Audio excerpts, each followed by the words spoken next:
Breaking చూస్తున్నాం. పండుగ పూట ఓ గూడ్స్ రైలు పట్టాలు తప్పడంతో షాకుకు గురి చేసింది. ఈ ప్రమాదం నెల్లూరు జిల్లాలోని కావిలి వద్ద చోటు చేసుకుంది.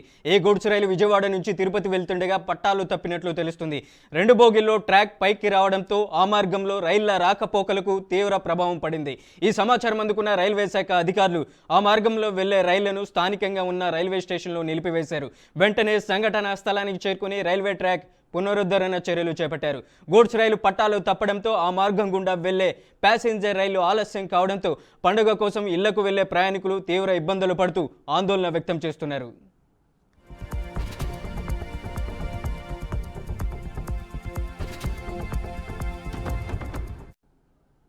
ఇక ఇదే అంశానికి సంబంధించి అప్డేట్ ఇవ్వడానికి మా ప్రతినిధి మల్లికార్జున ఫోన్ లైన్లో ఉన్నారు. మల్లికార్జున, రైల్వే ట్రాక్ పూర్తిగా దెబ్బతింది. అక్కడ ఉన్నటువంటి ట్రాక్ను పునరుద్ధరించే పనిలో రైల్వే శాఖ అధికారులు ఉన్నారా?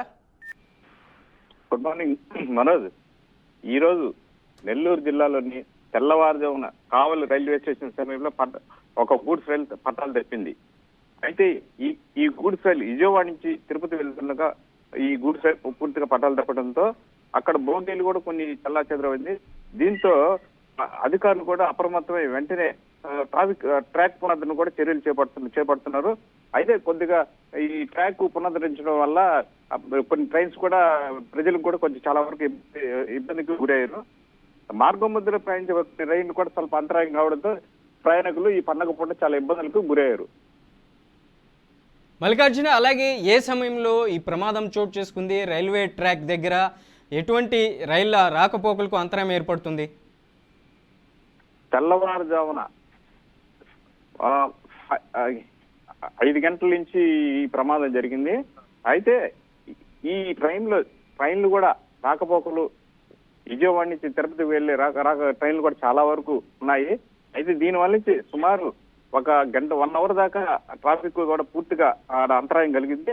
అయితే అధికారులు కూడా వెంటనే అప్రమత్తం అవడం జరుగుతుంది. అయితే ఇప్పుడు ఈ పునరుద్ధరణ చర్యలు కూడా వేగవంతంగా చేస్తున్నారు. అయితే కొంతమంది ప్రయాణికులు మాత్రం తమ ఊర్లు చేరాలనే ఉద్దేశంతో రైల్వే స్టేషన్ లోనే ట్రైన్లోనే కొంతమంది పడిగాపులు కావాల్సి వచ్చిన పరిస్థితి ఏర్పడుతుంది. మనోజ్, ఎప్పటిలోగా ఈ ట్రాక్ పనులు పూర్తయ్యే అవకాశం ఉందంటారు? అధికారులకైతే పూర్తిగా దాని మీదే నిమగ్నమై ఉన్నారు. అయితే వీళ్ళంత వరకు ఒక మధ్యాహ్నం లోపల పూర్తి చేస్తామని కూడా చెప్తున్నారు. అయితే అధికారులు పూర్తిగా విజయవాడ నుంచి కానీ ఇటు సెంట్రల్ నుంచి కానీ కొంచెం ఫోర్స్ తెప్పించి ఈ పునరుద్ధరణ కార్యక్రమం చేపడుతున్నారు. ఆల్టర్నేటివ్ గా వేరే ట్రాక్ నుండి పంపించేదానికి కూడా చర్యలు చేపడుతున్నారు. Okay, thank you Mallikarjuna.